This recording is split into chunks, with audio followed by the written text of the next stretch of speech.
¿Se ve? ¿Listo? ¿Ya se ve? De acuerdo. Entonces, el día de hoy vamos a continuar con los métodos de separación de mezclas. Díganme, para ustedes, ¿qué son o qué entienden por esto de métodos de separación de mezclas? Ya vimos qué son las mezclas, ya sabemos qué son las mezclas. Ahora díganme, ¿cómo qué se entiende por métodos de separación de mezclas? ¿Qué entienden por esto? ¿Qué se imaginan que sea?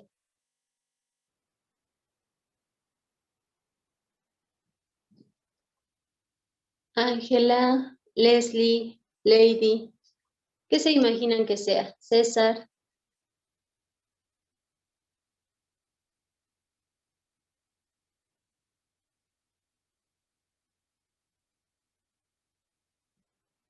¿No? ¿Nadie? ¿Están durmiendo? ¿Siguen de vacaciones?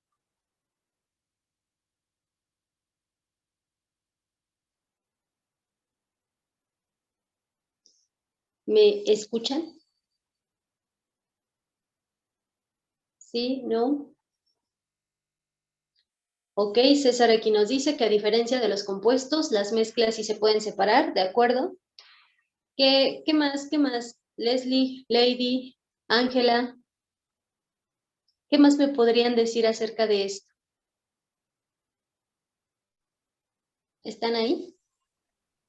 Es eso que usted en una clase dijo de que era de las mezclas homogéneas y heterogéneas y eso. Ok, bueno, sí, tenemos mezclas homogéneas y heterogéneas que se pueden separar. Bien, gracias, Leslie. Lady, Ángela,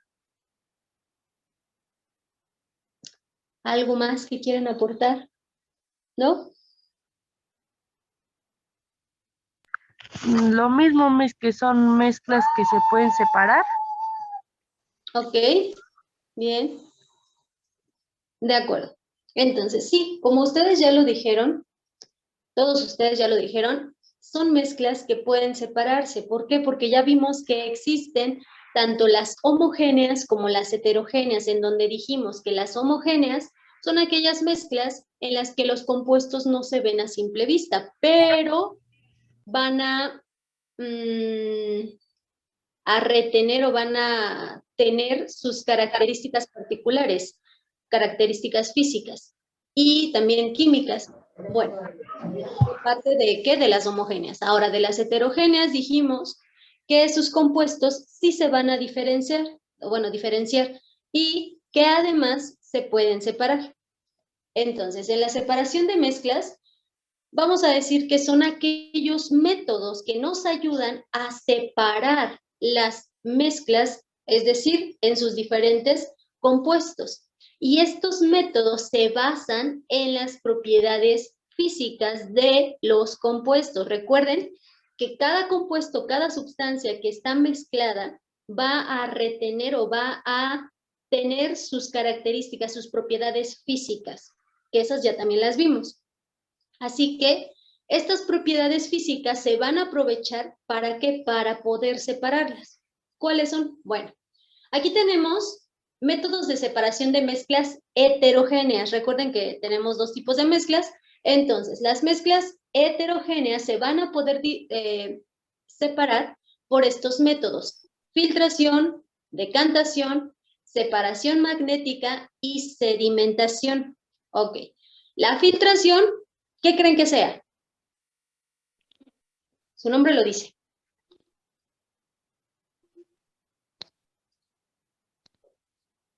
¿Qué creen que sea? Vanessa, Auri, ¿qué creen que sea? Pues sí, algunas Perdón, bebidas. maestra, voy entrando. ¿Quién va entrando? ¿Vanessa? Sí, No, yo. yo Ok. también. Ah, sí, también. Irma, sí es cierto, no la había visto. Hola. Aquí estoy. Hola, buenas tardes. Y, ok, díganme, ya César nos dijo que la filtración es filtrar. Sí, como les decía, pues en su mismo nombre lo dice. La filtración se trata de filtrar, es decir, hacer pasar una sustancia a través de un medio el cual va a retener las partículas más grandes. ¿Para qué? Para que las partículas más pequeñas puedan pasar. Nosotros hemos hecho la filtración muchas veces en nuestros hogares. ¿Podría ser la del agua? ¿Mandé? Podría ser la del agua, que es como que meten en un frasco con varios tipos de piedras y van poniendo el agua sucia y ya cuando sale toda clarita. Exactamente, así es. Muy bien, Auri. De hecho, sí, ahí hay varios tipos de materiales y si se dan cuenta, por ejemplo, ¿qué le ponen? Le ponen, bueno, hasta el fondo le ponen arena, es decir, va de menor tamaño a mayor tamaño de las partículas, es decir, le pueden poner, me parece que algodón, arena, no sé bien si grava, piedras un poco más grandes, me parece que ya, si no mal recuerdo y si no me equivoco, el punto es que el agua que está contaminada va a pasar por estos filtros y se va pues sí, a limpiar, para que al final salga el agua, tal vez no potable todavía, pero ya más limpia. Bien, ahora, de la parte de la decantación, ¿qué entienden por decantar? No, no es de cantar así, de andar cantando, no. Decantación, ¿qué entienden por esto? ¿Qué se imaginan que sea? Vanessa, Ángela, Lady, Leslie, Auri, Irma, ¿qué se imaginan que sea esto de decantación? Pues yo creo, Miss, que es como, pues como quitarle la mayor parte a, no sé, a lo mejor tenemos un tubo, ¿no? Y le quitamos la mayor parte, así como que ya nomás lo que quede abajo, ¿no es eso? ¿No es así como eso? ¿Sí me expliqué? Por ahí va, ¿por qué? Porque haga de cuenta que es, por ejemplo, tenemos, ¿qué son? Mezclas heterogéneas, tenemos el agua y el aceite. Cuando nosotros decantamos, solamente hacemos de ladito el recipiente, ¿para qué? Para quitar lo que está sobrenadando, es decir, el aceite. ¿Y sí? A ver, Es eso lo que usted dijo. okay. Bien.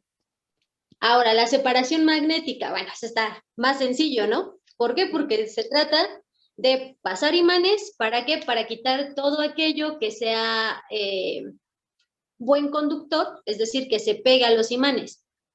Si no se puede pegar a los imanes, pues no de nada nos sirve esta separación magnética. También la sedimentación es como un grifo de decantación, así es. En la sedimentación, ¿de qué creen que se esté hablando? En la sedimentación.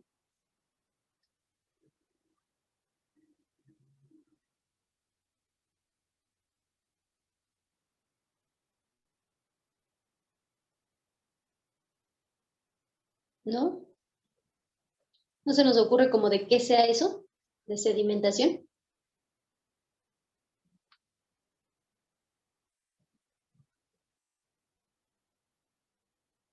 Ok, por aquí César dice, es como los sedimentos. Ok, ¿qué son los sedimentos? Bueno, pues ahí yo hablo de laboratorio, ¿no? A lo mejor de las Sí, muestras sí. de orina, Ajá, ¿no? díganme. Pues que sedimentan la muestra para poderla leerla al microscopio. Ok, Es la separación pero de ¿qué es sólido y eso de fluido. sedimentar? Ah, bueno, pues que el preparar la muestra de orina, el meterla a la centrífuga, ya Ajá, ¿y qué después de pasa? meterla a la centrífuga, pues después de sus, no sé, 10, 15 minutos que se mete a la centrífuga, ya se prepara en el cubreobjetos para leerla al microscopio. Ok, pero en esa centrífuga, ¿qué es lo que pasa? Se Ah, separa el sólido y fluido. Exacto, se separa el sólido y el fluido. Es decir, la parte más pesada se va a ir al fondo, se va a sedimentar, tal como también aquí nos dice su compañero César, que van a ser capas que se acumulan y se organizan según su peso. Eso es lo que va a pasar. Bien, muy buen ejemplo. Gracias, Irma. Bien, ahora, en los métodos de separación de mezclas en las homogéneas tenemos a la destilación, la cristalización y la cromatografía. en la destilación se va a ocupar su punto de fusión o su punto de ebullición. En la cristalización va a ser su punto de evaporación, bueno, sí, de ebullición un poco, aunque hay cristales que se forman con una reacción química simple, no tanto por la temperatura, pero principalmente es debido a la temperatura. Por ejemplo, si nosotros sobresaturamos una mezcla de azúcar, es decir, ponemos en un vaso de agua, no sé, unas 5 cucharadas de azúcar, primero no se va a disolver al 100%, pero bueno, la mayor parte del azúcar que se disuelva, pues va a estar muy bien. Y después, si nosotros le metemos un cordón de algodón y lo dejamos ahí a que se evapore el agua, es decir, a que ya quede así sin nada de líquido, todos esos cristales del azúcar se van a estar formando y van a recorrer toda la cuerda que nosotros introdujimos. Ese es un proceso de cristalización. Es más, nosotros tenemos cristales en nuestro baño, en nuestro lavabo, o bueno, también en el fregadero tenemos cristales. Es ese sarro que se acumula. Esos son cristales. ¿De qué? De los minerales que contiene el agua que nosotros utilizamos. En la cromatografía se va a utilizar para separar los distintos compuestos de acuerdo a su peso, de acuerdo a su peso. Por ejemplo, en un plumón a base de agua, supongamos un plumón de algún color que sea un color naranja, por ejemplo. El plumón es color naranja, nosotros lo ponemos en un papel, ponemos un puntito de color naranja y después hacemos que corra agua. ¿Qué va a pasar con esa tinta? ¿Se va a quedar ahí? ¿Va a permanecer ahí? No, ¿verdad? Se corre, ¿no? Se corre. ¿Y qué pasa con el color? Ya se pierde, ¿no? Se degrada. Se degrada, exactamente. Esa es la cromatografía, es la degradación de los diferentes compuestos que tiene esa tinta naranja. ¿Sale? Bien, pero de todas formas, ahorita vamos a ver un video para que ustedes comprendan un poquito mejor estos métodos de separación y vean cómo se pueden realizar en un laboratorio. Así que pongan mucha atención, nada más permítanme un poco. Creo que es la siguiente diapositiva, a ver si se puede. Ah, no es cierto. Creo que hice algo que no debía haber hecho. A ver, vamos a ver si eso no sucedió aquí. Ay, sí, ya. Creo que no se escucha, ¿verdad? ¿O sí se escucha? No. ¿No? Ah, ok. Permítame tantito.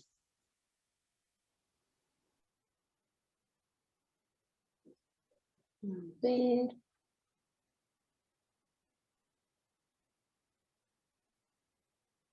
Ok, espero que ya se escuche. Ustedes me dicen si se escucha, ¿de acuerdo? Bueno, primero si ya se está viendo. ¿Ya se está viendo? ¿Sí? ¿No? Ya ¿Sí? se ve Ah, ok. bien. Bien, ahora veamos si se escucha. Ustedes me dicen.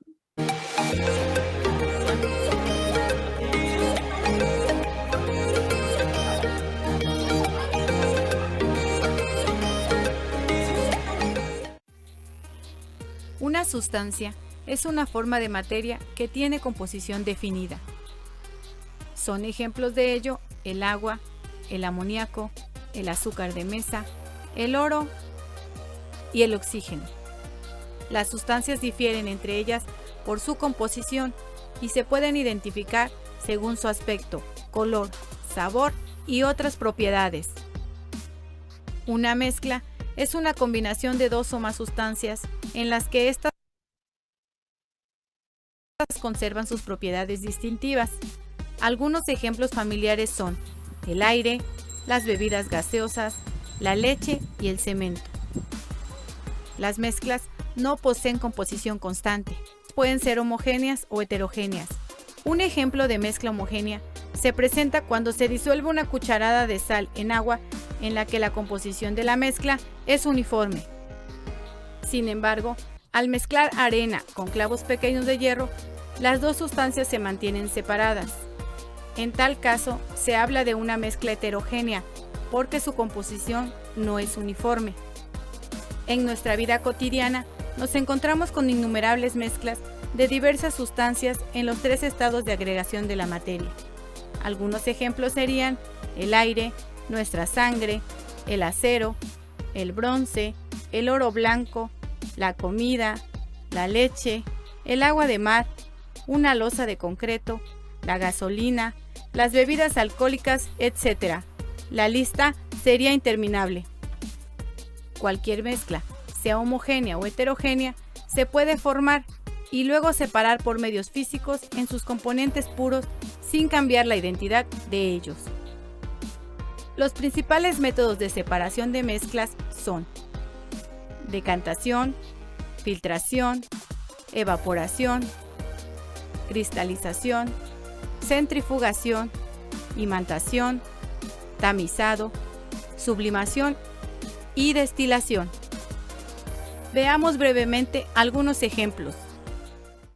La decantación es una técnica que permite separar un sólido mezclado heterogéneamente con un líquido en el que es insoluble o bien 2 líquidos inmiscibles. Para separar líquidos que no son miscibles, como por ejemplo agua y aceite, es necesario introducir la mezcla en el embudo de decantación y dejar que repose hasta que los líquidos se separen en 2 capas. Cuando tomas un yogur o un medicamento del tipo suspensión, seguramente habrás notado que en alguna parte del envase tiene una leyenda que dice agítese antes de usar. La razón es que algunos componentes de la mezcla se precipitan al fondo del recipiente cuando la mezcla está en reposo. La filtración es el proceso de separación de partículas sólidas de un líquido utilizando un material poroso llamado filtro. La técnica consiste en verter la mezcla sólido-líquido sobre un filtro que permita el paso del líquido, pero que retenga las partículas sólidas. Este proceso puedes verlo en tu casa cuando se usa un filtro para tu cafetera. ¿Alguna vez te has puesto a pensar de dónde proviene la sal de mesa? Una buena parte de esa sal proviene de las salinas, que son lugares donde se deja evaporar agua salada del mar para dejar solo la sal y posteriormente recogerla y envasarla para su venta. El fenómeno físico que se emplea es la evaporación. Es el proceso por el cual las moléculas de una sustancia en estado líquido pasan al estado de vapor espontáneamente sin necesidad de aplicación de calor. Si se prepara una solución sobresaturada de sal o de azúcar a elevada temperatura y posteriormente se deja enfriar, el exceso de soluto se precipita en forma de cristales. Este fenómeno lo conocemos como cristalización. La centrifugación es un método que se utiliza para separar sólidos de líquidos de diferente densidad, haciendo uso de la fuerza centrífuga. Se realiza por medio de un aparato llamado centrifugadora. La fuerza centrífuga es generada por la rotación a gran velocidad. Si preparamos una mezcla heterogénea de arena y clavos pequeños de fierro, es posible observar los componentes individuales de esa mezcla. Si ahora quisiéramos separarlos, podríamos quitar clavo por clavo, pero es mucho más sencillo si utilizamos un imán para atraer los clavos. A este método de separación de mezclas se le llama imantación. Seguramente, en más de una ocasión, habrás visto cómo los albañiles preparan la argamasa o mortero para pegar los ladrillos de una construcción.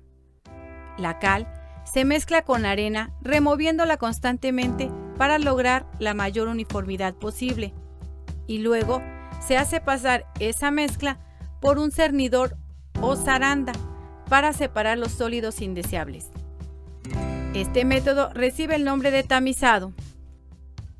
La sublimación de una sustancia es la transición de la fase gaseosa a la fase sólida o viceversa, sin pasar por la fase líquida.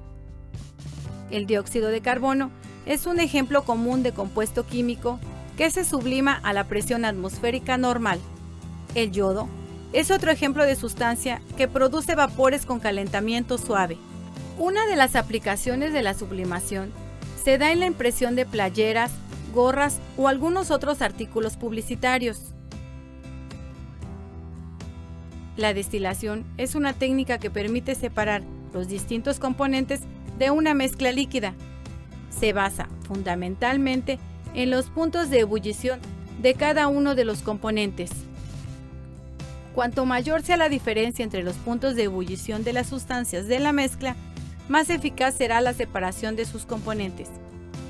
Algunas aplicaciones de la destilación son para obtener, a partir del aire líquido, el oxígeno puro que se utiliza en la fabricación de acero, las fracciones del petróleo, tales como gases ligeros, nafta, gasolina, querosén, combustóleo, aceites lubricantes y asfalto, se obtienen en grandes columnas de destilación. Se usa para concentrar mezclas alcohólicas y separar aceites esenciales, así como componentes de mezclas líquidas que se deseen purificar. ¿Y tú, has utilizado algún método de separación de mezclas? Piénsalo.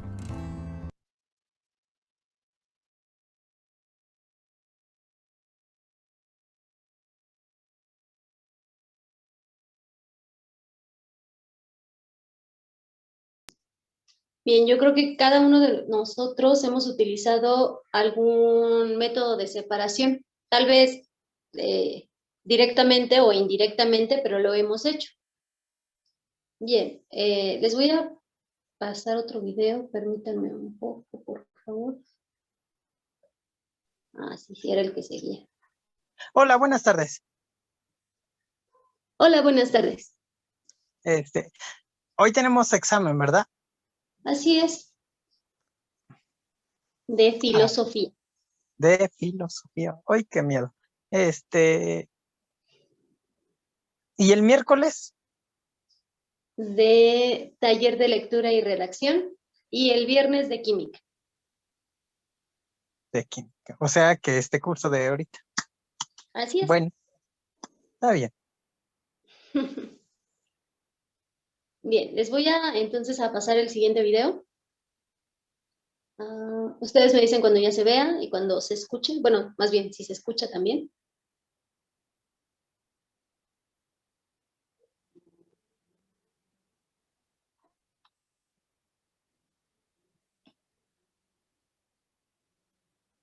No, no se escucha todavía. O No, más bien, no se ve nada. nada. No. Uy.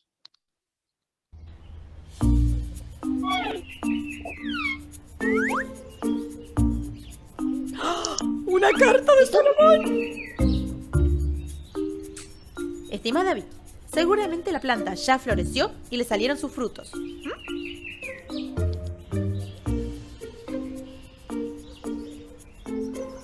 Así que ahora tenés que abrir uno, sacarle las semillas y luego comértelas. De esa forma vas a obtener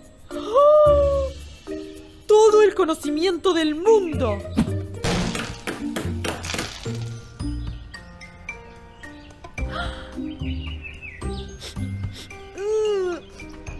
¡Qué feo olor! ¿Y si me la tomo con una limonada?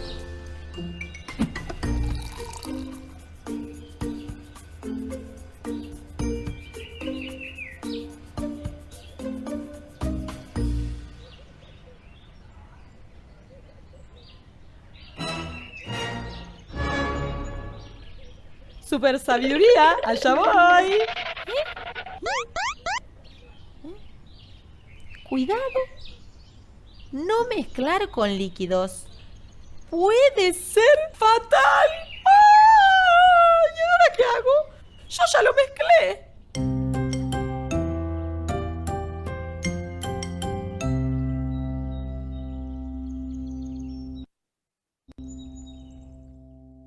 ¿Cómo puedo hacer para separar dos sustancias si ya las mezclé? Si queremos responder esta pregunta, primero tenemos que entender qué es una mezcla. Una mezcla es la unión de dos o más sustancias. cuando nos preparamos un té o hacemos una ensalada de frutas, estamos realizando mezclas, ya que combinamos distintas sustancias. A veces, nuestros ojos pueden distinguir las partes que componen una mezcla, como en el arroz con verduras.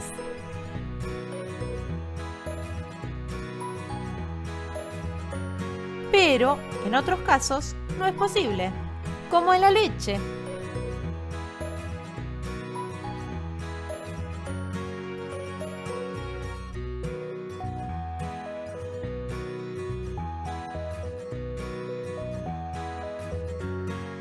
Veamos algunos ejemplos.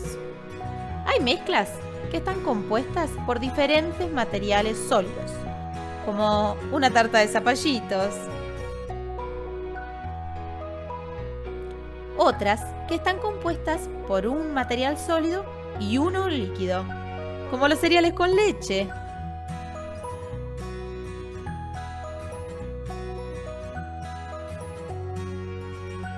Incluso hay mezclas formadas por dos líquidos diferentes, como el café con leche.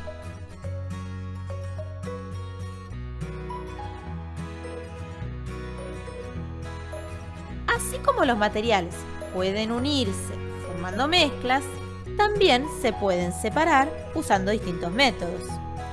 La basura, por ejemplo, es una gran mezcla y se utilizan diversos mecanismos para separarla y clasificarla. Lo que pasa es de que yo tengo familiares que son de Colombia. Entonces, al estar... Existen mezclas que se pueden separar de forma muy sencilla, utilizando pinzas o con las manos. En otros casos es más complejo. Todo depende de las características de los materiales que las compongan. Conozcamos algunos ejemplos de métodos de separación. El método de filtración nos sirve para separar sólidos de líquidos, como estas semillas mezcladas con agua. Los agujeros del papel de filtro son muy pequeños, por lo que dejan pasar lentamente el agua y retienen a los sólidos.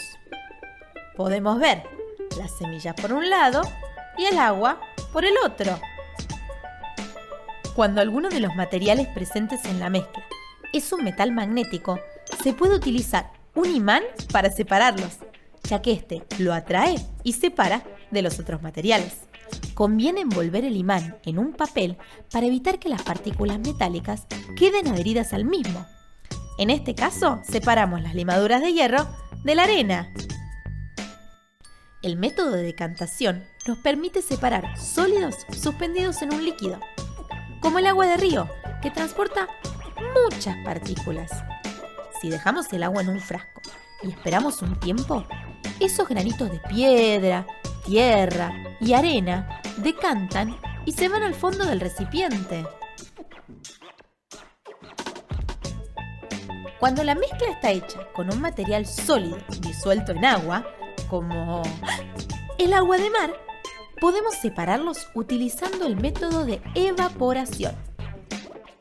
Este proceso puede ocurrir más rápido o más lento según la fuente de calor que utilicemos. Para eso es necesario calentar el agua hasta que hierva, de manera que la misma se evapore en el aire. Después de un tiempo, podremos ver en el fondo del recipiente los granitos de sal que estaban disueltos en el agua.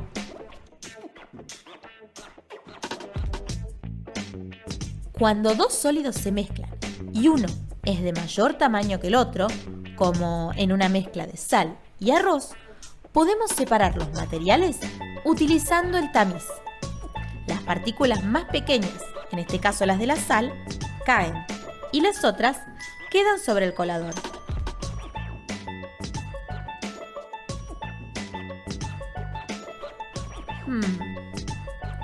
Si existen distintos tipos de mezcla y dependiendo de las características de los materiales que las componen, podemos separarlas utilizando un método u otro. ¡Ah! ¡Eureka! Yo mezclé un sólido con un líquido. Si quiero separar las semillas del conocimiento del agua, puedo usar el método de filtración. De esta manera, el agua pasa por el papel y las semillas quedan contenidas en el filtro.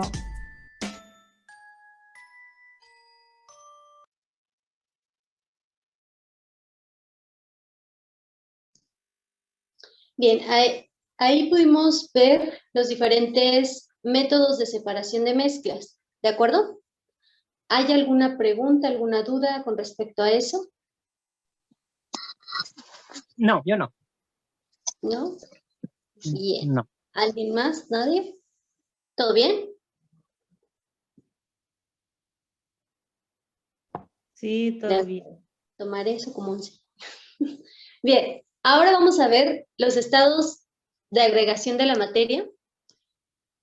Y bueno, dentro de los estados de agregación de la materia tenemos los siguientes. Vamos a tener al sólido, líquido, gaseoso y plasma. Obviamente hay otros más, pero bueno, vamos a ver estos 4 principales. Tenemos al sólido, en donde, si ustedes se dan cuenta, aquí tengo este diagrama, donde podemos ver que estas bolitas simulan las partículas de la materia. Es decir, de un sólido, estas partículas van a estar correctamente formadas, pero también van a estar juntas, muy juntas. Si se dan cuenta, en el estado líquido, estas partículas están un poco más separadas, tanto que le dan la posibilidad a esta materia, en estado líquido, de adaptarse a la forma del recipiente que la contiene. Es decir, los sólidos van a tener una estructura definida, una forma definida. Por ejemplo, ay no tengo aquí algo, bueno, sí tengo muchos sólidos, pero bueno. Ok, por ejemplo, este estuche de lentes tiene una forma sólida.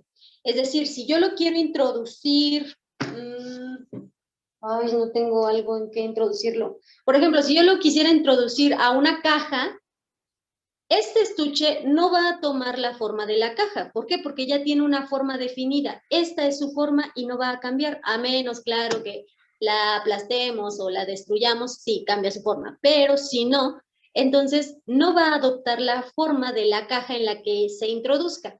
Sin embargo, en los líquidos ocurre lo contrario. Ahí la forma que adoptan es del recipiente que la contiene. Por ejemplo, si nosotros pasamos, no sé, agua de Jamaica de un vitrolero a nuestro vaso, va a cambiar la forma del líquido, ¿cierto? Ya no va a tener la forma del vitrolero, sino que ahora va a tener la forma del vaso. Bien, en los gases, las partículas, si ustedes aquí notan, tienen una separación más grande.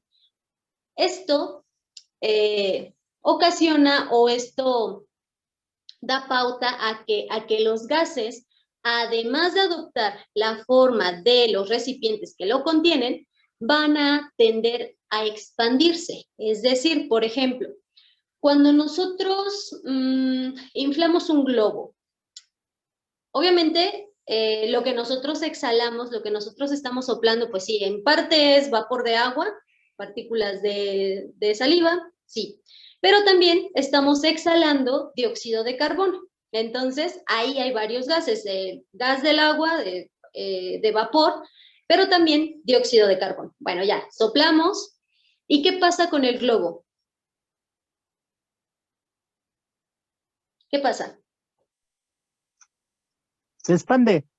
Se expande, ¿sale? Es decir, se va a empezar a expandir, pero eso es gracias al material del que está formado. Sin embargo, ahí nos damos cuenta que el gas tiende a expandirse. O, por ejemplo, cuando...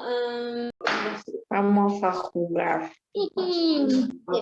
Como les decía, tenemos a las partículas en el estado gaseoso un poco más separadas, lo cual propicia a que este gas se expanda. Por ejemplo, nosotros cuando estamos cocinando, bueno, los que cocinan, cuando están cocinando en olla express, No sé a cuántos les ha pasado, pero yo creo que no. Espero que no les pase. Que la olla express explota. Digo, no sé a cuántos les haya pasado. No digo que a mí me haya pasado, ¿verdad? Pero no, Bueno, a mí no es algo tampoco. bonito, ¿no?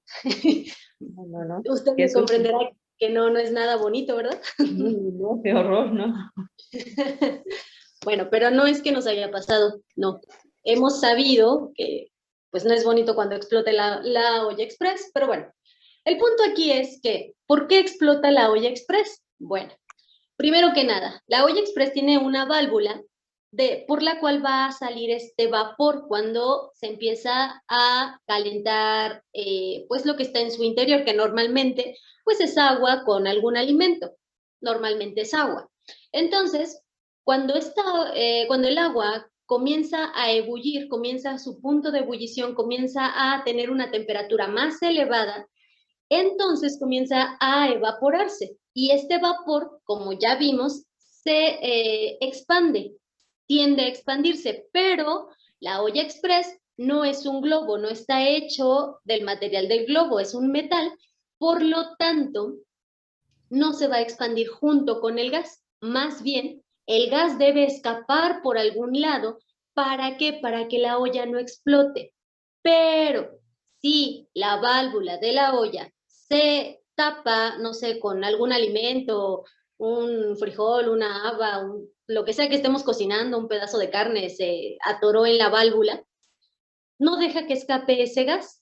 Por lo tanto, el gas sigue expandiéndose, sigue expandiéndose, sigue expandiéndose, y como la olla express no se expande, pues entonces explota. Y sale volando el tapón o la tapa, o si nos va muy mal, pues la tapa junto con todo. Si nos va más o menos, pues nada más el tapón y por ahí sale todo el alimento. Y queda el techo impregnado de alimento y tal vez nos cae a nosotros, pero espero que no les pase eso y que no les haya pasado jamás. Pero bueno, ahí vemos que el gas se expande. Por lo tanto, se necesita de un recipiente que lo pueda contener y que tenga ciertas salidas para que no... En la parte del plasma, si ustedes cargas negativas. ¿Ya se dieron cuenta? Tenemos cargas positivas y cargas negativas. ¿Esto a qué se debe? Bueno, en el caso de los sólidos, líquidos y gases, las partículas, pues, por así decirlo, están completas. Pero en el plasma se separan y se ionizan, es decir, van a perder y van a ganar electrones. Cuando pierden electrones, entonces su carga se vuelve positiva, pero cuando ganan electrones, su carga se vuelve negativa. Es por eso que aquí, en el estado plasma de la materia, vemos que se están ionizando las partículas, es decir, tienen cargas positivas y negativas. ¿Esto por qué se da? Bueno, si ustedes se dan cuenta, en la parte de arriba tenemos la temperatura o la energía. Cuando la temperatura es baja, las partículas van a permanecer sin movimiento. Esto quiere decir que van a estar más unidas. Al estar más unidas, van a tener menos espacio para moverse. Sin embargo, no están en reposo completo, es decir, van a tener muy poco movimiento, van a tener un movimiento del tipo vibracional, es decir, van a estar vibrando, pero van a estar muy pegadas. Después, la temperatura va a empezar a aumentar, la energía va a empezar a aumentar, con lo que las partículas van a comenzar a moverse un poco más, un poco más, un poco más, hasta que lleguen al estado plasma, donde su movimiento es más grande. ¿Por qué? Porque su energía es más alta. Ahora bien, aquí tenemos ejemplos de sólidos. Bueno, pues por ejemplo aquí tenemos un hielo, es un sólido. Líquido, el agua, lo podemos ver como líquido. Hay otras sustancias líquidas. El gas, podemos ver las nubes, que son ese gas acumulado. Y el plasma generalmente, bueno, sí, generalmente se da en las estrellas, es decir, el Sol es una estrella, el Sol tiene este estado de plasma. Hasta aquí, ¿hay alguna duda? ¿Hay alguna pregunta? ¿Sí? ¿No? Díganme, por favor. ¿No? No le entendí muy bien. El agua, después de que se evapora bastante, llega a un punto que se convierte en plasma. No. El agua no. ¿Por qué? Porque cuando se evapora, pues realmente hasta ahí llega. Lo que sí, el plasma lo puede alcanzar el helio, que es de lo que está constituido el Sol. ¿Sí? Helio. El helio, que es un gas. Bueno, ¿Sí respondí su duda? Miss, sí, que después por ejemplo, depende el material o el tipo de material que se calienta y llega a un punto que se convierte en plasma. Así es. Así es porque, bueno, al final todo es materia y la materia dijimos que pues es todo aquello que ocupa un lugar en el espacio. Por lo tanto, al aumentar la energía en sus partículas, pues va a separarse y va a formar estos iones positivos y negativos que forman al plasma. ¿Sí hasta ahí vamos bien, Carlos? Sí. Ok. Leslie, dígame. ¿Sí es Leslie? bueno, en donde yo trabajo, mandan, bueno, el material, dicen que lo plasman, lo pasan creo que por algo así como una flama y pasan el material abajo, lo calientas según que para que agarre más la tinta o algo así, bueno, a lo que después le van a hacer, pero eso es a lo que usted se refería con que pasa por algo de calor y las partículas cambian o algo así. Las partículas tienen más energía, así es, tienen más movimiento. Y bueno, si el calor es muy alto, no sé en dónde trabaje, pero me parece que es algo como de impresión de algo así, sí es como de impresión. Ajá. Ok, sí.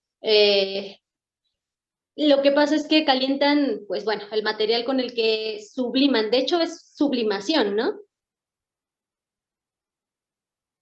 ¿O estoy mal? No sé cómo se llama.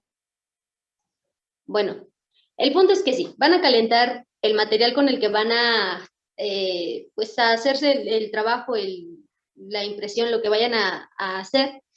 Y lo que pasa con las partículas es que se van a convertir del sólido a este gas o a partículas ionizadas para que puedan pigmentar mejor o puedan, pues, adherirse mejor a, no sé, una tela, la cerámica, no sé qué es con lo que trabaje.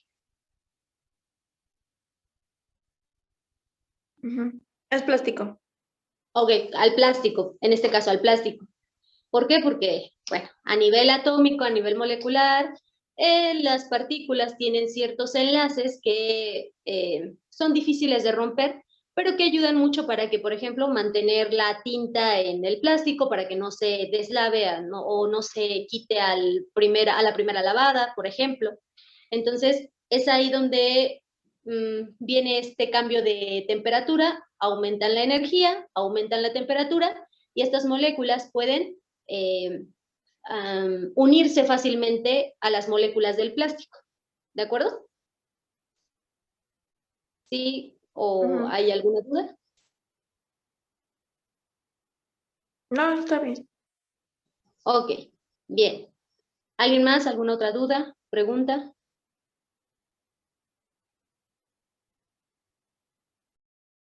Sí, no. ¿No? Bueno. Entonces, vamos a ver, estos fueron los estados de agregación de la materia. Ahora vamos a ver los cambios de estados de agregación de la materia, que es pasar de un estado de agregación de la materia a otro. ¿Cómo se llama ese paso? Y aquí vamos a tener lo siguiente. Cuando nosotros pasamos, o bueno, cuando la materia pasa del estado sólido, cuando sus partículas están muy unidas y están vibrando solamente, cuando pasa del estado sólido al estado líquido, es decir, cuando hay un poco más de energía, se le llama fusión. La fusión es ese pasar del estado sólido al líquido. Es decir, por ejemplo, el hielo se derrite, o por ejemplo, la mantequilla, bueno, sí, la mantequilla también se va a derretir. Sí, más que nada eso, se derriten los objetos. Después, cuando pasamos del líquido al gas, se le va a llamar vaporización o evaporación, en donde nosotros vamos a hacer que el líquido pase a gas, como el vapor de agua cuando está en ebullición. Cuando empieza a hervir el agua, empieza a soltar este vapor de agua. Ahí vemos que se está evaporando. Después, si nosotros queremos pasar del estado gaseoso al estado sólido, pero sin pasar por el estado líquido, se le va a llamar sublimación inversa. Esta sublimación inversa es pasar del estado gaseoso al estado sólido, pero sin pasar por el estado líquido. Ahora bien, si nosotros queremos pasar del sólido al gaseoso sin pasar por el líquido, es una sublimación o volatilización. Aquí el sólido pasa directamente al gas, no pasa por el líquido, ¿no? Es decir, no va primero a derretirse y después a pasar al gas, sino que inmediatamente después del sólido pasa a gas. Y ahora bien, cuando está pasando la materia del estado líquido al estado sólido, se le va a llamar solidificación. Es como, por ejemplo, cuando nosotros ponemos en el congelador el agua para que se convierta en hielo, o alguna mezcla para que se convierta en una paleta de hielo. Es lo mismo, se solidifica. O, por ejemplo, cuando calientan algún plástico o alguna cera y la ponen en algún molde y dejan que se enfríe, se vuelve sólido. Ahora bien, si pasamos del estado gaseoso al estado líquido, se va a llamar condensación. Esto se da, por ejemplo, cuando nosotros estamos cocinando, estamos sirviendo algún, no sé, agua para café o café de olla, y le ponemos una tapa. La sublimación inversa es la cristalización. En algunos casos, sí. Bien, entonces, como les decía, en la condensación, nosotros vamos a poner, no sé, a hervir cierto líquido y lo vamos a tapar. La tapa, si ustedes se dan cuenta, comienza a tener ese gas o comienza a retener ese gas, se empieza a empañar. Y después de que se empieza a empañar, comienzan a aparecer estas gotitas de agua. Es ahí donde se está condensando ese vapor. Sube, se condensa y vuelve a caer en forma de esas gotitas de agua. Es lo mismo que pasa en el ciclo del agua. Cuando se evapora el agua, se acumula en las nubes y precipita. Es porque se ha condensado. Hasta aquí, ¿hay alguna pregunta? ¿Hay alguna duda? Sí, no, díganme por favor.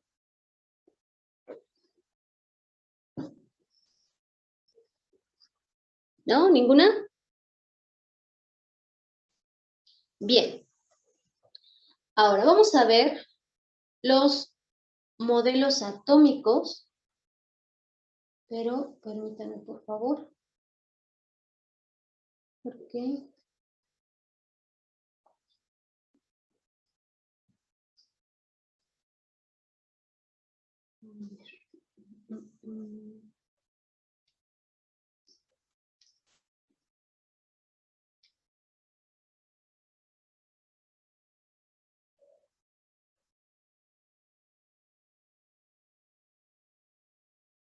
Ok, permítanme un poco, por favor.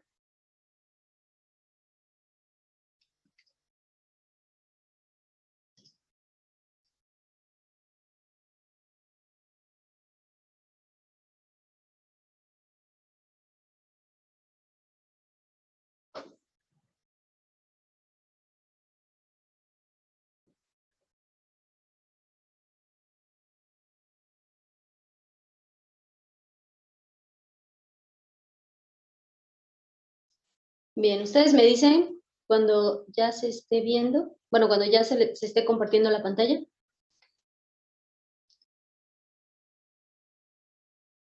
¿No? ¿Aún no? No, todavía no. Ok, a ver. Ahora.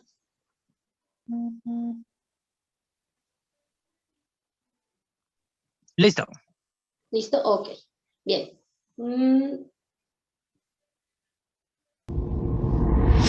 Modelos atómicos. Un modelo atómico es la representación gráfica o simbólica del átomo, que me permite describir la clase y el número de partículas fundamentales que lo componen y explica la forma como se comportan y se organizan.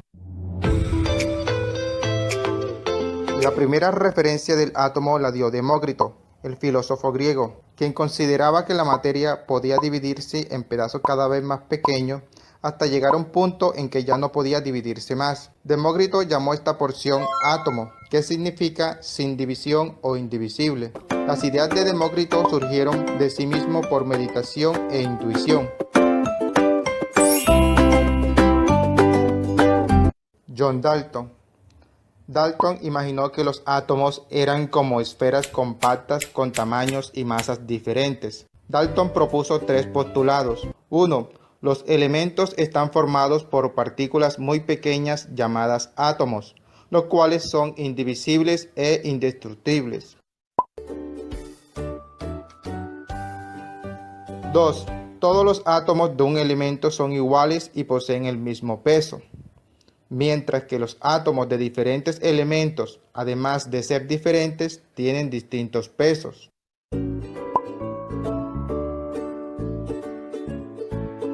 3. Los átomos se unen en una relación sencilla para formar un compuesto.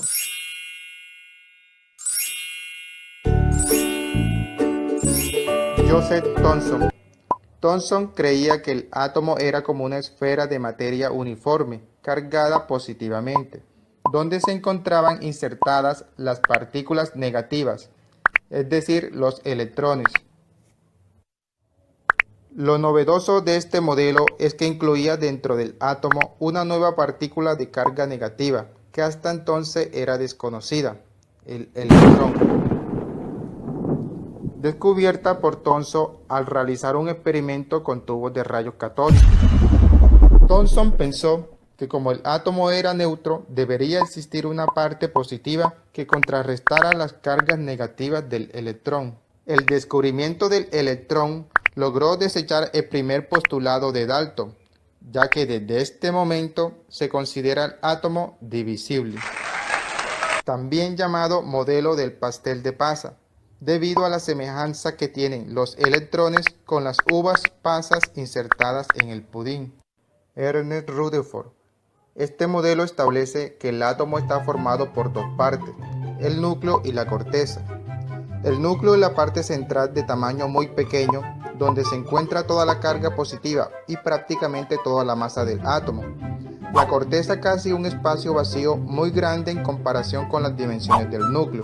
Aquí se encuentran los electrones con masa muy pequeña y carga negativa, los cuales giran alrededor del núcleo en unas trayectorias llamadas órbitas.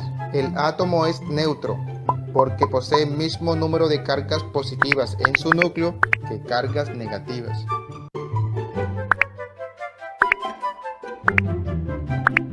Rutherford llegó a esta conclusión a través de un experimento en el que bombardeó una lámina de oro con partículas alfa, observando que la mayoría de las radiaciones atraviesa la lámina sin ser desviada, y otras pocas son desviadas y otras regresaban hacia atrás.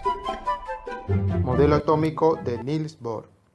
Bohr, discípulo de Rutherford, es quien propone que los electrones se desplazan alrededor del núcleo, como un pequeño sistema planetario. En el núcleo se encuentran los protones de carga positiva. El modelo atómico de Bohr propone: 1. Los electrones giran alrededor del núcleo en órbitas estacionarias sin emitir energía. 2. Los electrones están ubicados en niveles definidos de energía. Los niveles más inferiores son los menos energéticos. 3. El electrón absorbe o irradia energía solo cuando cambia de órbita.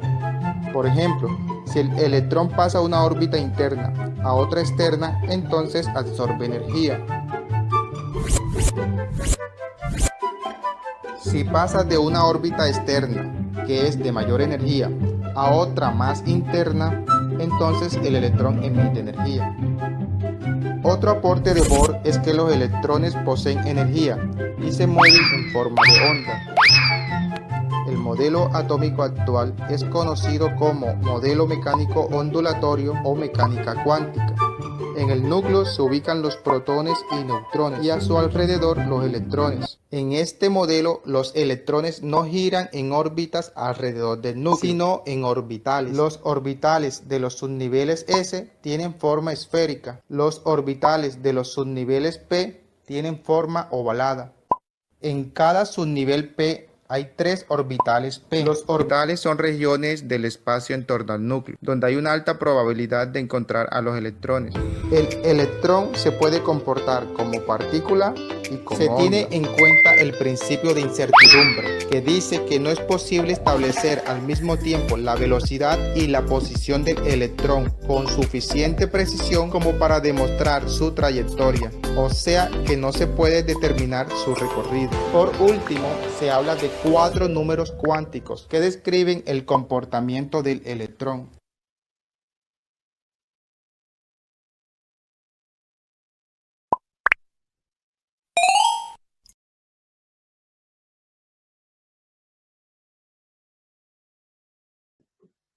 Bien, ahí vimos los diferentes modelos atómicos que nos estaban o que nos estuvo explicando. Y dice que el primero en demostrar o el primero en pensar que la materia se formaba a partir de partículas más pequeñas, ¿quién fue? ¿Eratóstenes?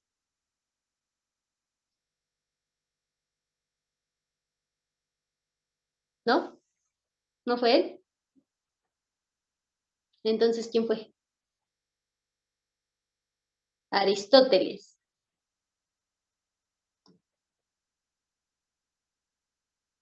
Bien.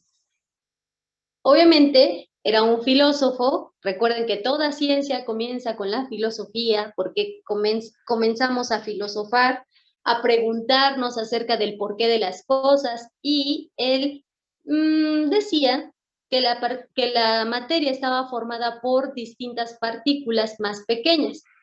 De ahí Dalton dice que las partículas eran esféricas, simplemente esferas, punto. De ahí, ¿quién sigue? De Dalton, ¿quién sigue? ¿Pusieron atención?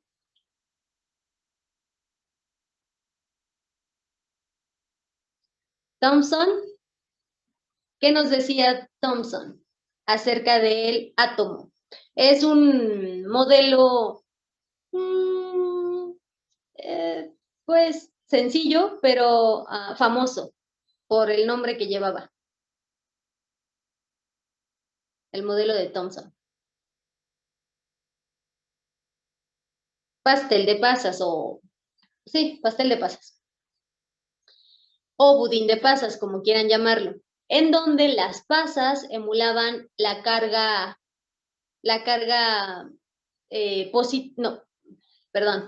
negativa, y el budín o el pastel o el pudín, bueno, la masa, era la carga positiva. Es decir, ahí comenzamos con las diferencias de cargas. Después de Thomson, ¿quién viene con los modelos atómicos? Después de Thomson, ¿quién fue? Rutherford. ¿Y Rutherford qué nos decía acerca del modelo atómico?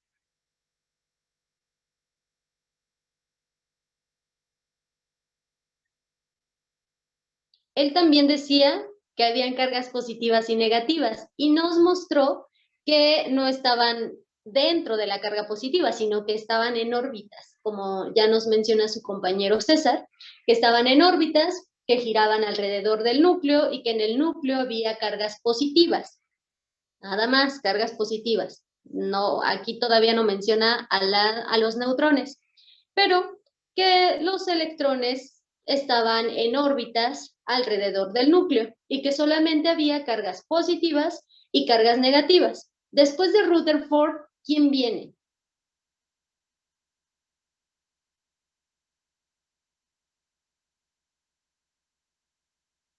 ¿Quién más? ¿Quién más? Después de Rutherford. Uy, antes de Schrödinger. Después de Rutherford, ¿quién nos da otro modelo o la explicación más exacta del modelo de Rutherford?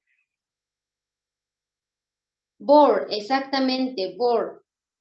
Bohr nos dice que sí, que los electrones sí están alrededor del núcleo, pero que esas órbitas, más bien estos electrones al estar girando en las órbitas tienen niveles definidos, es decir, no son las órbitas como nos lo mencionaba Rutherford, que están todas cruzadas, sino que son órbitas que tienen ciertos niveles y que a menor nivel hay más energía, es decir, que si el electrón salta de un nivel a otro va a liberar o a ganar energía, dependiendo si salta al más cercano al núcleo o al más lejano al núcleo. Después de esto, ¿quién viene ahora sí? Después de Bohr. Después de Bohr, ahora sí, viene Schrödinger, exactamente, con el modelo actual, con el modelo mecánico, bueno, con el modelo donde nos dice que el electrón se comporta como una partícula, pero también se comporta como una onda, y que además la posición del electrón no se puede saber. ¿Por qué? Porque el electrón puede estar o no en cierto lugar, solamente se sabe el área donde podría ser probable que se encuentre. Schrödinger nos habla de los orbitales, nos habla de los orbitales que contiene S, que contiene P, y que estos orbitales tienen ciertas formas tridimensionales en donde se pueden encontrar a los electrones.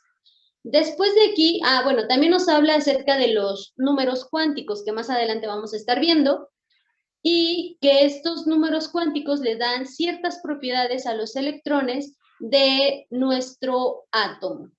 Hasta aquí, ¿hay alguna duda? ¿Hay alguna pregunta? ¿Sí? ¿No? Díganme, por favor. ¿Todo bien? ¿No? ¿Ninguna duda? Irma, Ángela, Vanessa, Lady, Carlos, Auri, Leslie. No. ¿No? De acuerdo. Bien, entonces, si no hay ninguna duda, vamos a lo que sigue. Ay, ¿dónde está? Permítanme porque ya lo perdí. Ya lo encontré. Bien, vamos a ver ahora cómo se estructura un átomo o de qué se conforma un átomo. Para ello, veamos lo siguiente. La estructura del átomo. La estructura del átomo, vamos a tener que... creo que nos está compartiendo todo. A ver, permítanme. Tuve un... ya, es que le puse aquí. Listo, ahora sí, ya espero que se vea bien la pantalla. ¿Sí, ya se ve bien? De acuerdo. Entonces, la estructura del átomo. El átomo va a tener dos partes principales, que es la corteza y el núcleo. En la corteza van a estar los electrones, la nube de electrones, donde se puede encontrar a estos electrones que le dan la valencia, que le dan la carga a nuestro átomo. Y en el núcleo va a estar constituido por protones y neutrones. Es decir, va a estar constituido por las cargas positivas y las cargas neutras. Así que cada que nosotros veamos lo siguiente, a ver, déjenme, se los anoto por aquí. Esta abreviatura se refiere a los electrones, es decir, si nosotros vemos una E minúscula con un menos como superíndice, entonces se trata de un electrón. Si nosotros vemos una P minúscula con un signo de más o de suma como superíndice, entonces se está hablando de un protón. Y si nosotros vemos a una N minúscula con un 0 como superíndice o con un, bueno, sí, con un 0, se está hablando de un neutrón. ¿Por qué? Porque, como sabemos, los electrones tienen carga negativa, mientras que los protones tienen carga positiva y los neutrones, como su nombre lo indica, tienen una carga neutra, es decir, no es positivo, no es negativo, es una carga neutra. ¿Hasta aquí hay alguna duda, alguna pregunta? Sí, no, díganme por favor. Los electrones son carga negativa, perdón, neutra. No, los neutrones son carga neutra. Los electrones, carga negativa. Y los protones, positivo. Ya serían positivos. Es más, ustedes pueden hacer lo siguiente, a ver. Negativo. Para que se lo aprendan. ¿Mande? Ya, la P. Ok, bueno, para que se lo aprendan, los electrones tienen una T. Esta T es el signo de más. Por lo tanto, los electrones son positivos.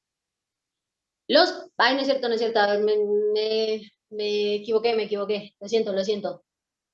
Olviden eso. Eso era para los protones. Los protones tienen una T, por lo tanto es el signo de más.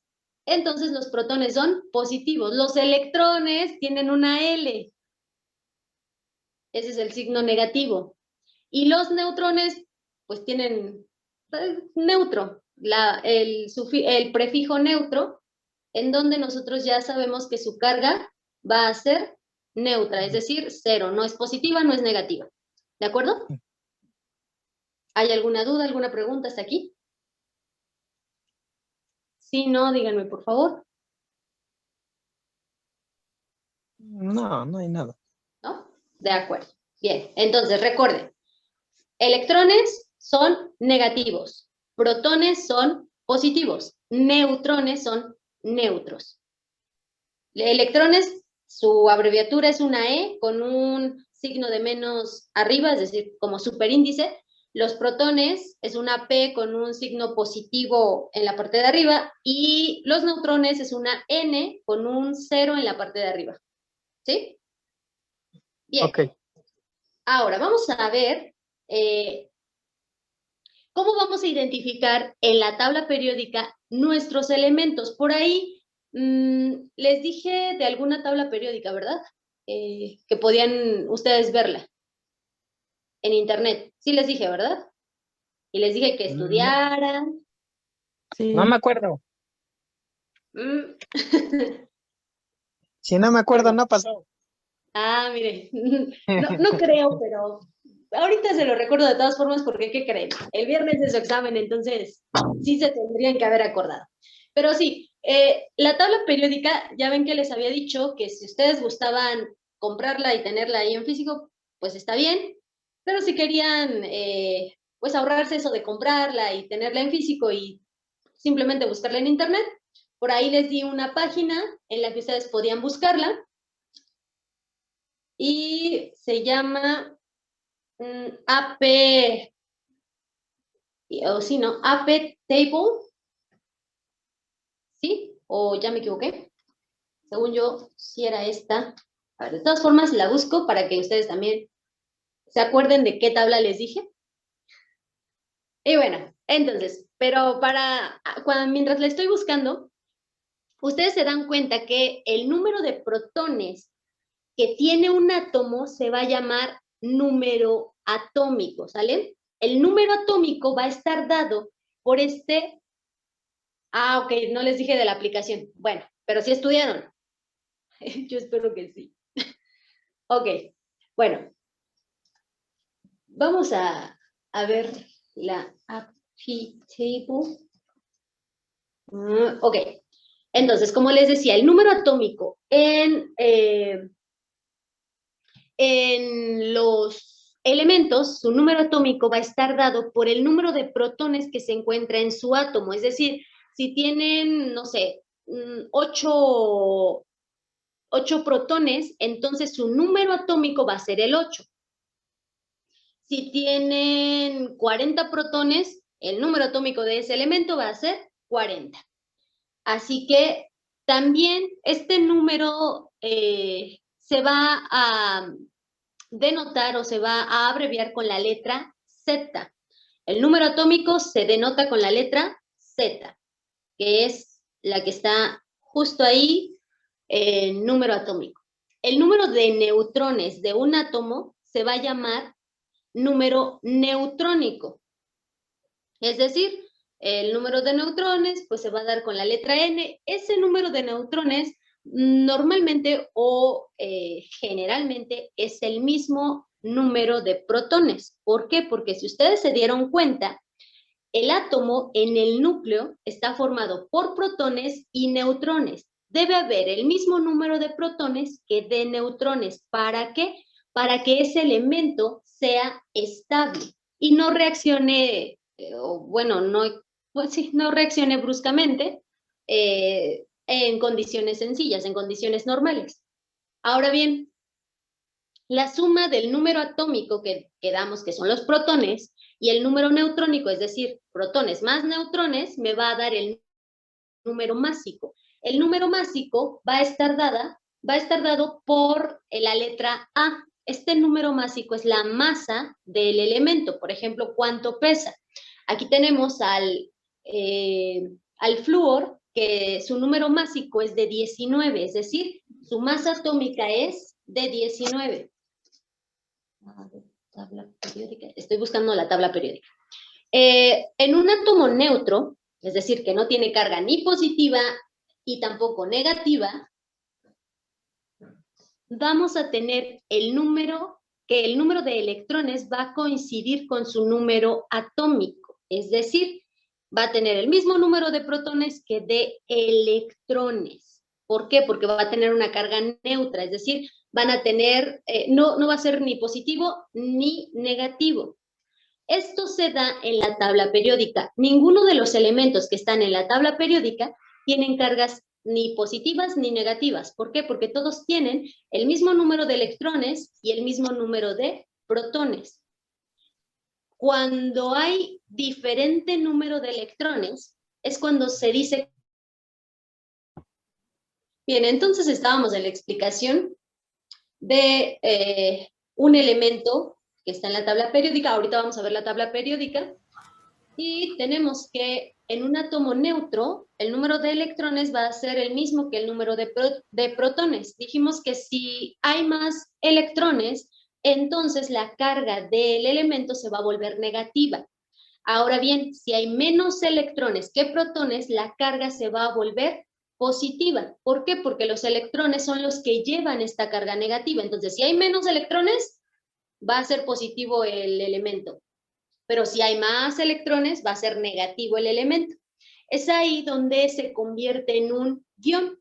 Es decir, va a tener el mismo número atómico, el mismo número másico, es decir, la misma masa, pero va a tener distinto número de protones, es decir, va a tener ya sea más protones o menos protones de acuerdo a su carga, ya sea positiva o negativa.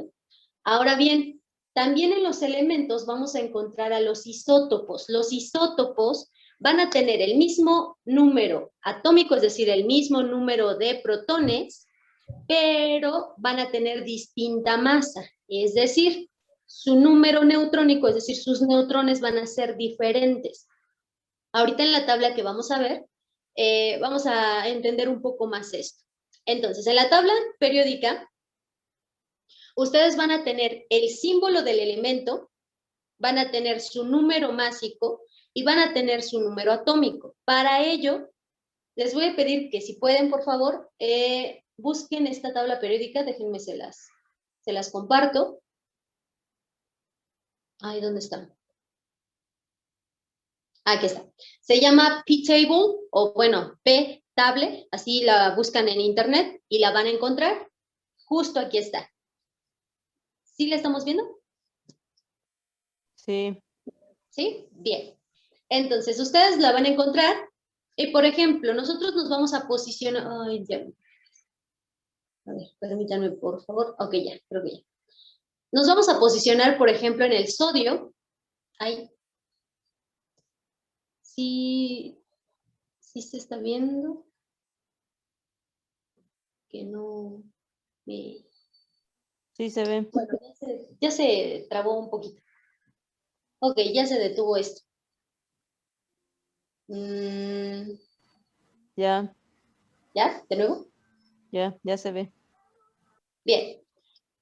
Ok, vámonos con el hidrógeno. El hidrógeno es el primer elemento de la tabla periódica. Si ustedes se dan cuenta, este número que está aquí, el número 1, quiere decir que tenemos ahí a su número atómico. ¿Cuál es su número atómico? Es el número 1. Ah, ya me cambió el sodio. Bueno, tenemos al sodio. Ok, ya respondió la página. Tenemos el sodio. Cuando nosotros tenemos aquí al sodio y tenemos este número 11, ¿a qué dijimos que va a corresponder?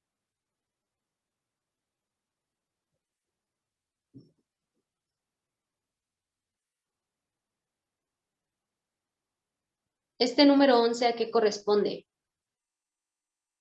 Exacto, a su número atómico, es decir, ¿cuántos protones contiene el sodio? Na va a ser el símbolo de este átomo, el símbolo de este elemento. Na, sodio. Vamos a tener el nombre del elemento, que en este caso es sodio, y vamos a tener su masa atómica o su número másico, que es 22.990 gramos sobre mol. Esa es la unidad en los elementos para su masa atómica, gramos sobre mol. Entonces, aquí en la tabla periódica que les estoy mostrando, que ustedes pueden ocupar y que ustedes van a, bueno, que les va a servir muchísimo, tenemos al elemento, ay, se me cambió otra vez. Bueno, tenemos al elemento, tenemos a su número atómico, y si se dan cuenta, la tabla periódica, no sé si se hayan dado cuenta, dentro de la tabla periódica tenemos a los elementos acomodados de acuerdo a su número atómico, es decir, comenzamos con el hidrógeno, número 1, después continuamos con el helio, que tiene el número 2, después sigue el litio con el número 3, berilio con el número 4, seguimos con el boro con el 5, el 6 es carbono, el 7 es el nitrógeno, el 8 es el oxígeno, el 9 es el flúor, que es el que vimos en la diapositiva, el 10 es el neón, que es un gas noble, y continuamos con el sodio, que es el número 11, el magnesio, el 12, y así nos vamos recorriendo la tabla periódica, viendo que cada elemento tiene su posición de acuerdo a su número atómico, es decir, de acuerdo al número de protones que contiene cada uno. Ahora bien, su número másico va a estar dado por la suma de quién y quién. ¿Se acuerdan? La suma de qué me va a dar el número másico. ¿No se acuerdan? Exacto, la suma de los protones y de los neutrones. Entonces aquí nosotros habíamos dicho,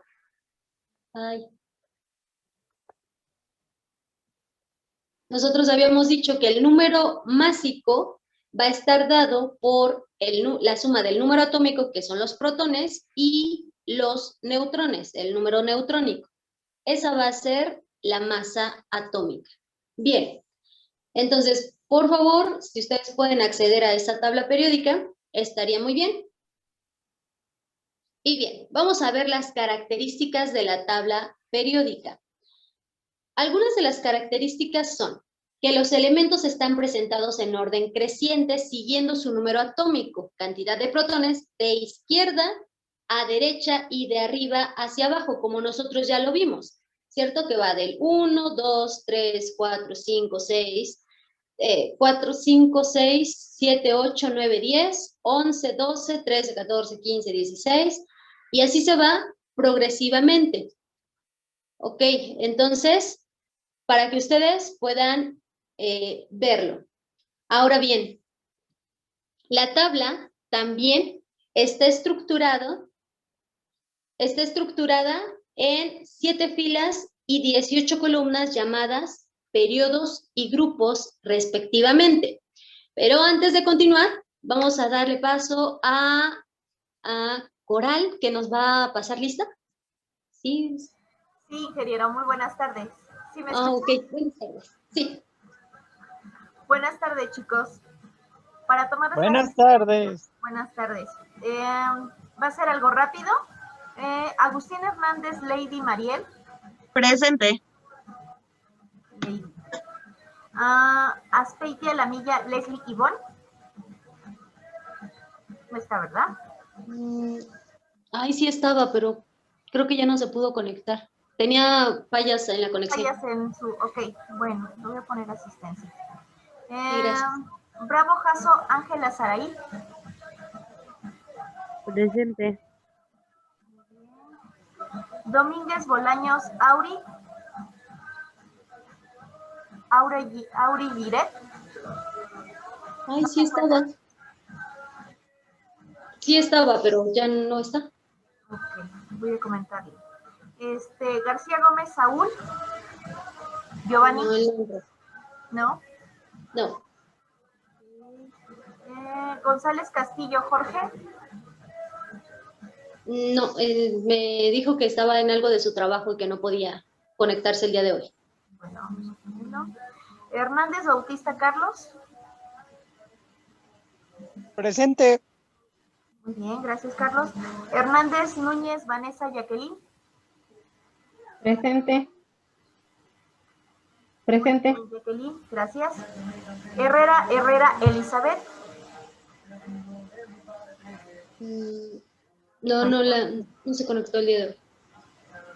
Mercado Moreno, César, Omar. Presente. Muy bien, César, gracias. Vera Leal, Irma. Presente. Muy bien, Irma, gracias. ¿Me faltó alguien por pasar asistencia? ¿Son todos? Creo que sí, son todos. Ok, perfecto, ingeniero. Le agradezco mucho. Gracias. Gracias, chicos. Hasta luego. Buena tarde. Gracias. Igualmente. Gracias. Bien. Entonces, continuando, les decía que la tabla periódica está estructurada en 7 filas. Recuerden, las filas, columnas, sí, las filas son de manera horizontal y las columnas son de forma vertical. Entonces tenemos 7 filas y 18 columnas. Las filas se van a llamar periodos y las columnas, las 18 columnas, se van a llamar grupos. Por lo tanto, la tabla periódica va a tener 7 periodos y 18 grupos. Así que cuando yo les pregunte, ¿la tabla periódica cuántos grupos tiene?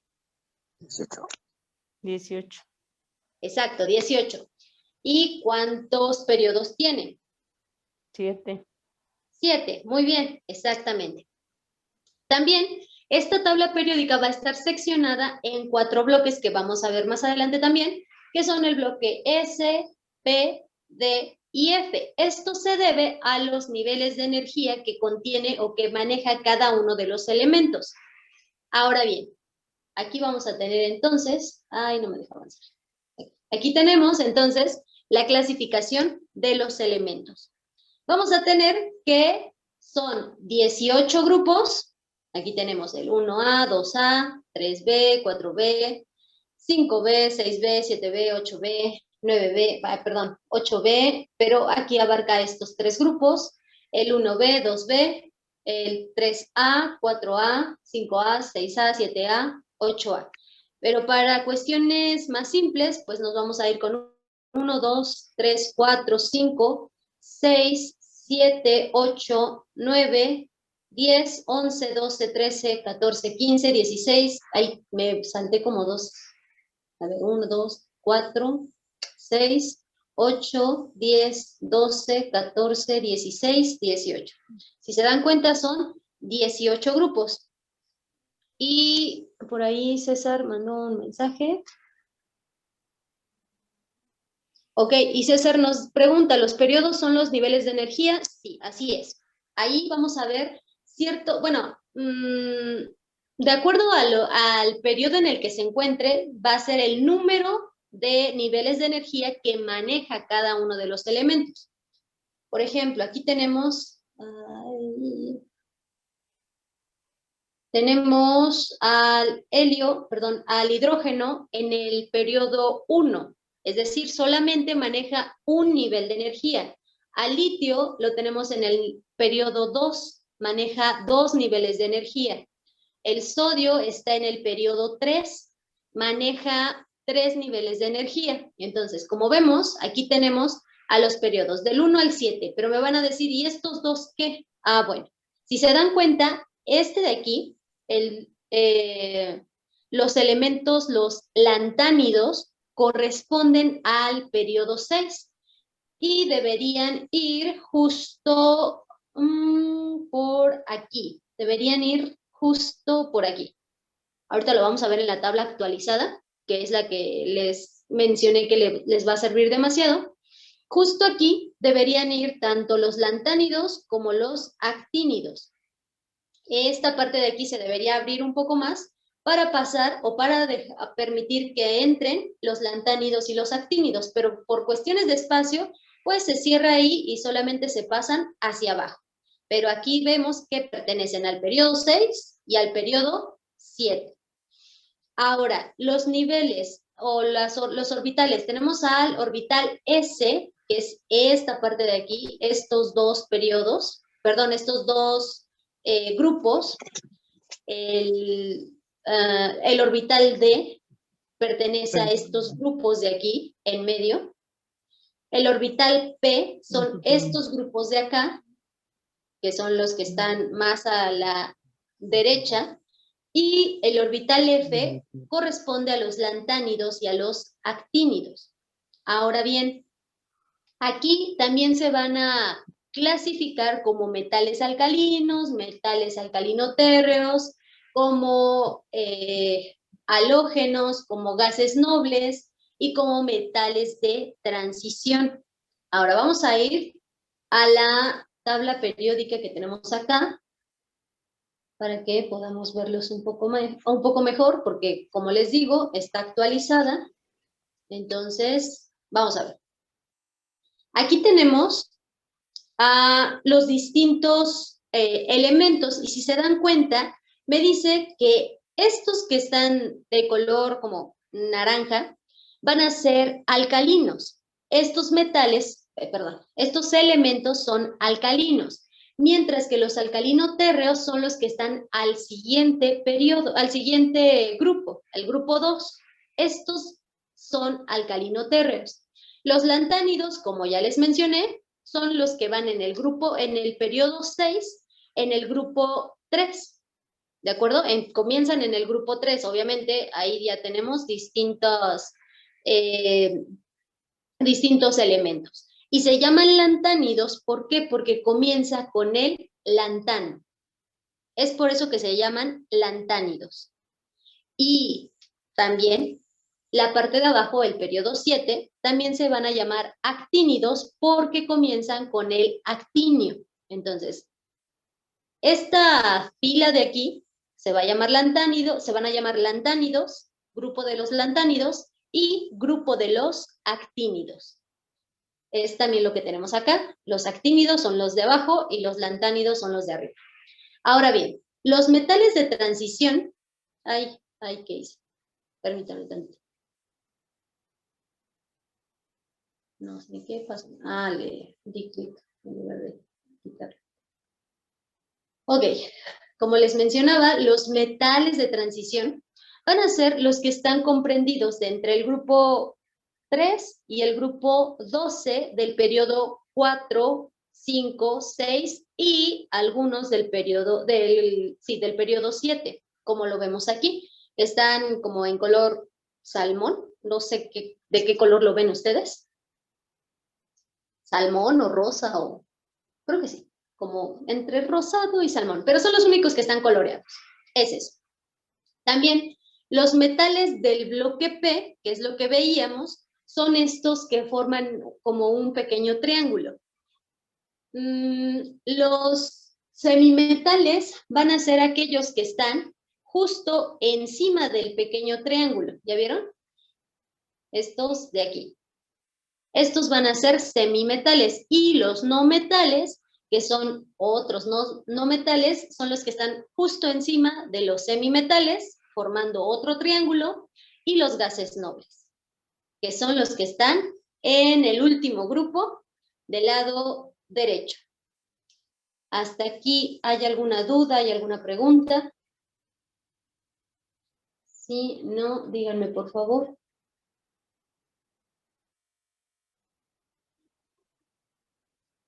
¿No? ¿Ninguna duda? Ok, entonces, si no hay dudas, díganme en qué grupo y en qué periodo se encuentra el... ¿Cuál? El rodio.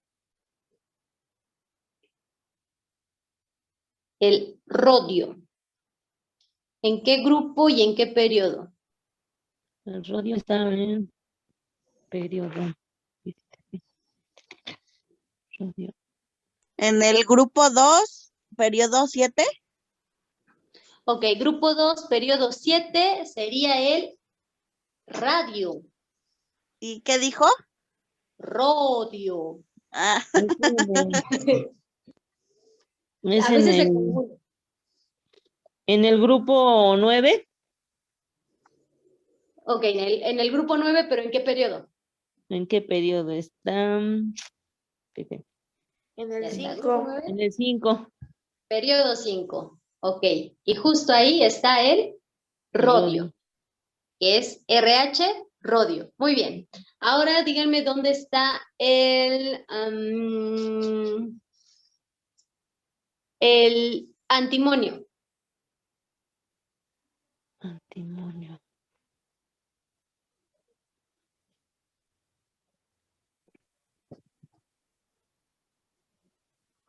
Está en el grupo 5, perdón, en el grupo 15 y en el periodo 5. Grupo 15, periodo 5. Exactamente, aquí tenemos al antimonio. ¿Sale? Bien, ahora díganme dónde está el oro.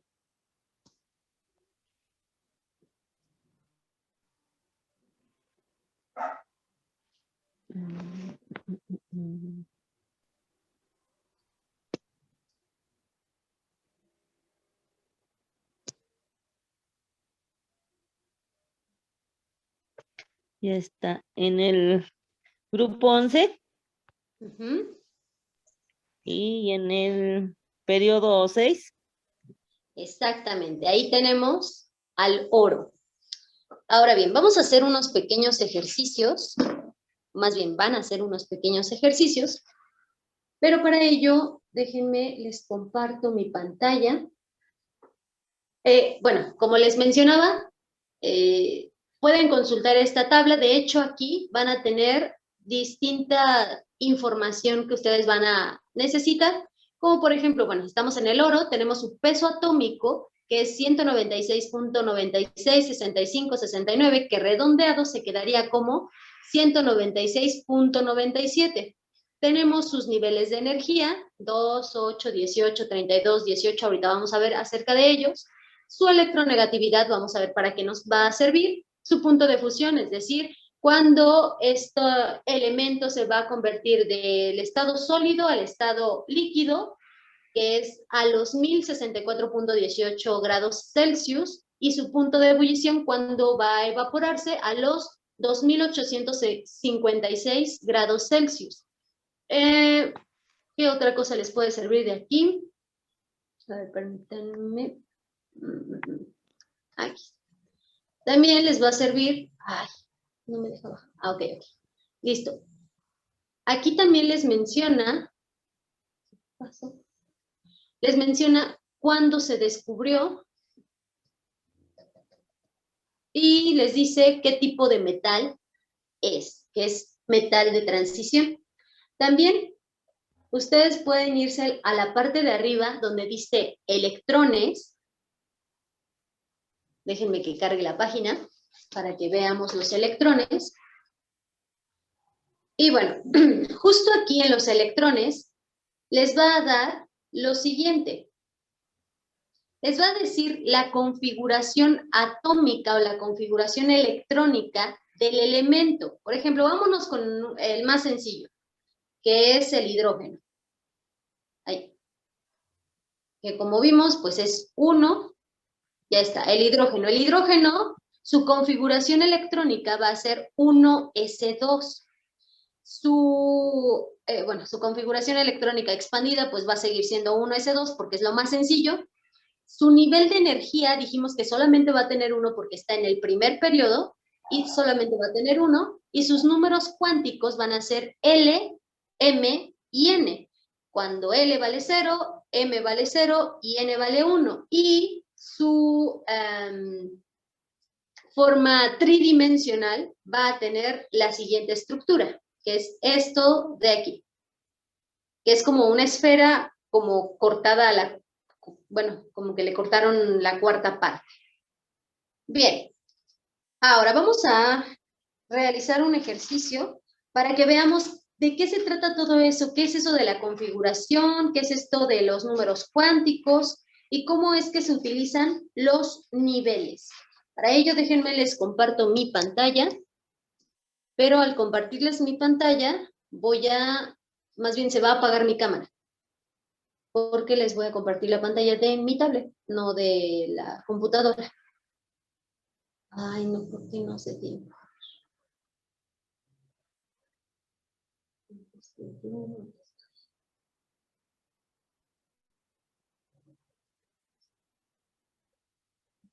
Aquí. Y listo. Bien, entonces.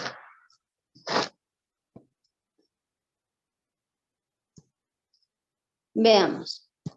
Como les mencionaba, vamos a tener a los números cuánticos. Los números cuánticos son aquellos que nos van a servir para saber cómo se está comportando nuestro átomo. Entonces, los números cuánticos van a ser n. Ay, bueno, les voy a poner aquí números cuánticos.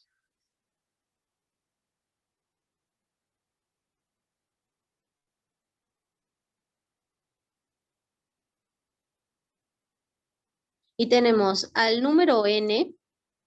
Este número n va a ser el número cuántico principal. Ay.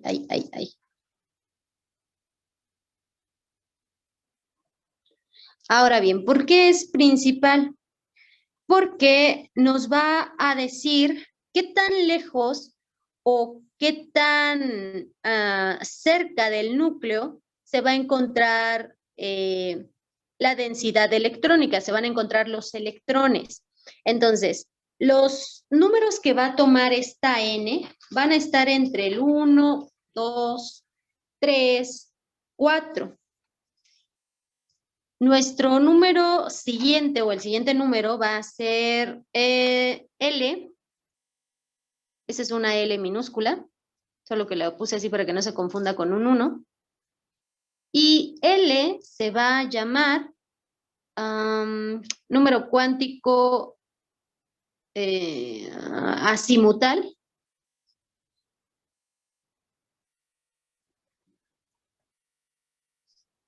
O secundario.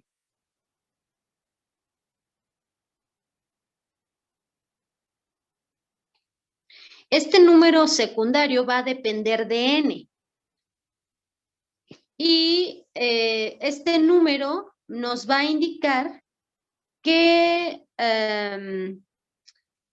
orbital está ocupando nuestro electrón. Ahora, el número cuántico, a ver, N, L, S, nuestro número cuántico, a ver, N, L, no, M, vamos con el M. M se va a llamar número cuántico magnético.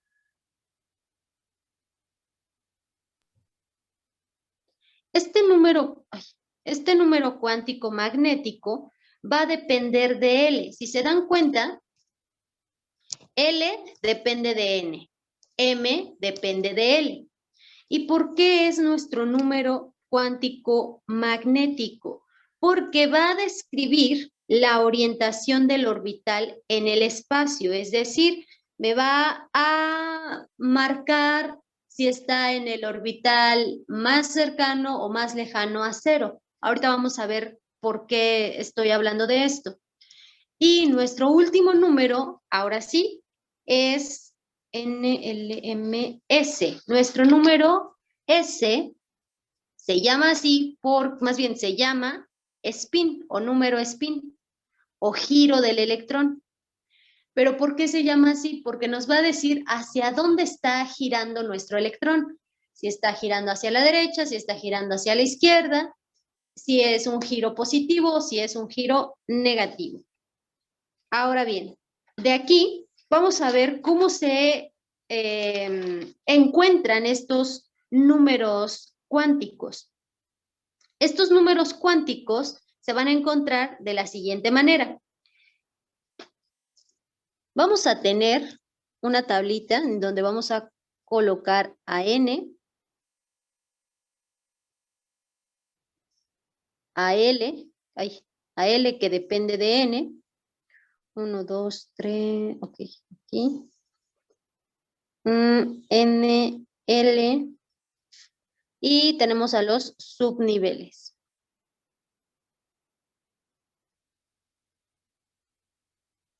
Entonces, N dijimos que va a tener valores desde 1, 2, 3 y 4. ¿Por qué? Porque N me va a estar dando los niveles de energía.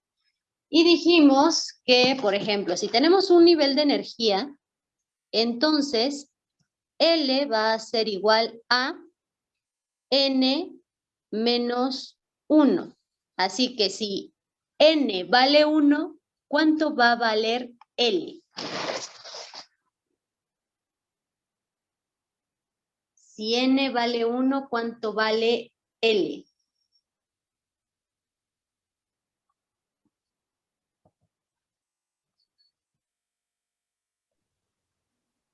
Ok, César nos dice que 0. Exactamente. Recuerden, aquí tenemos la fórmula para determinar a L. Y me dice que L va a ser igual a N, el valor de N, menos 1. En este caso, ¿cuánto vale N? 1. 1. Y si dije que L es el valor de N menos 1, voy a tener 1 menos 1 me va a dar 0. Ahí. Aquí tengo mi primer valor para L. Y mi subnivel va a ser S. Ahora, ¿por qué digo que mi subnivel va a ser S? Porque cuando tenemos el subnivel, cuando tenemos el nivel 1, vamos a estar en el orbital S. ¿Recuerdan que la tabla periódica está dividida en diferentes bloques? Que eran S, P, D y F. ¿Sí se acuerdan? ¿O no se acuerdan? Hola. ¿No? ¿Sí? ¿Más o menos? ¿Ya se aburrieron? Bien, vamos a tener entonces a los niveles 1, 2, 3 y 4. Estos niveles me van a indicar mis subniveles. Voy a tener al bloque S o al orbital S. Voy a tener al orbital SP. Y en el orbital P yo voy a tener 3 subniveles. En el orbital SPD voy a tener... Miss, ya no le entendí. 4, 5. Ok, veamos. ¿Se acuerda que en la tabla periódica dijimos que está dividida en bloques? Y que los bloques llevaban el nombre de bloque S, bloque P, bloque D y bloque F. ¿Sí se acuerdan? ¿No se acuerdan?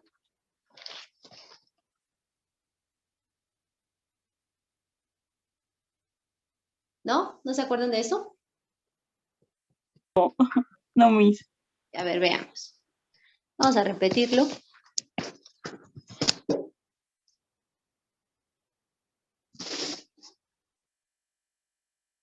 Y veamos aquí.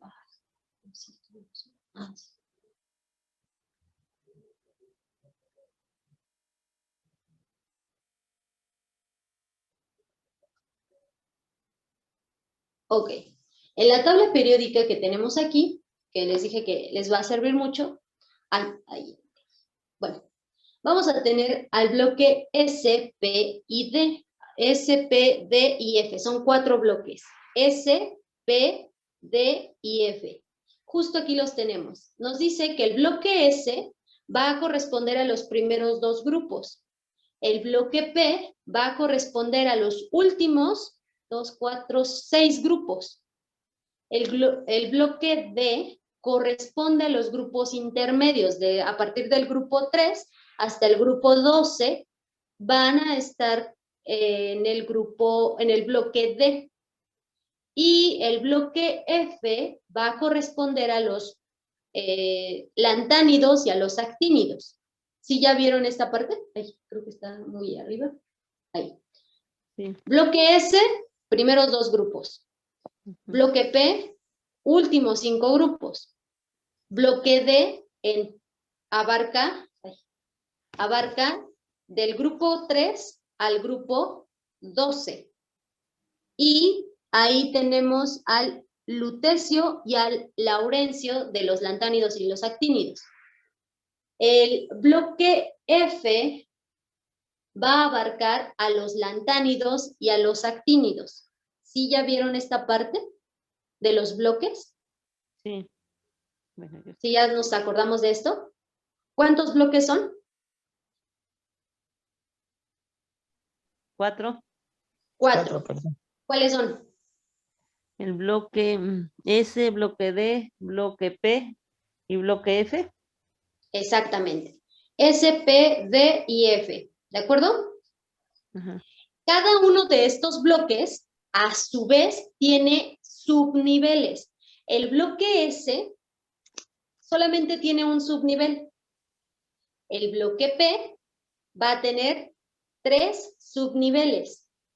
El bloque D tiene 5 subniveles. Y el bloque F tiene 7 subniveles. ¿Sale? Entonces, S tiene un subnivel. P tiene 3 subniveles. D tiene 5 subniveles. Y F tiene 7 subniveles. ¿De acuerdo? ¿Cuántos subniveles tiene P? 3. 3. ¿Cuántos subniveles tiene D? 5. 5. ¿Cuántos subniveles tiene S? 1. 1. ¿Cuántos subniveles tiene F? 7. 7, correcto. Entonces, hasta ahí se entendió esto de los niveles, o bueno, de los orbitales y los subniveles. Sí, mis. Disculpe, Miss, ¿dónde marca los subniveles? Ah, bueno, aquí no los marca. Pero, no, sí, permítame. Por ejemplo, aquí tenemos al hidrógeno y si usted se da cuenta, sus niveles de energía solamente son 1, o bueno, es 1. Y si nos vamos, por ejemplo, al molibdeno, que está en el bloque D, que dijimos que ¿cuántos subniveles tiene? 5. 5. Ok, ya. Tiene, los niveles de energía son 1, 2, 3, 4 y 5. ¿Ya se dio cuenta? Oh, ya. Estos numeritos que se ven ahí, numeritos, son en realidad el número de electrones que hay en cada nivel.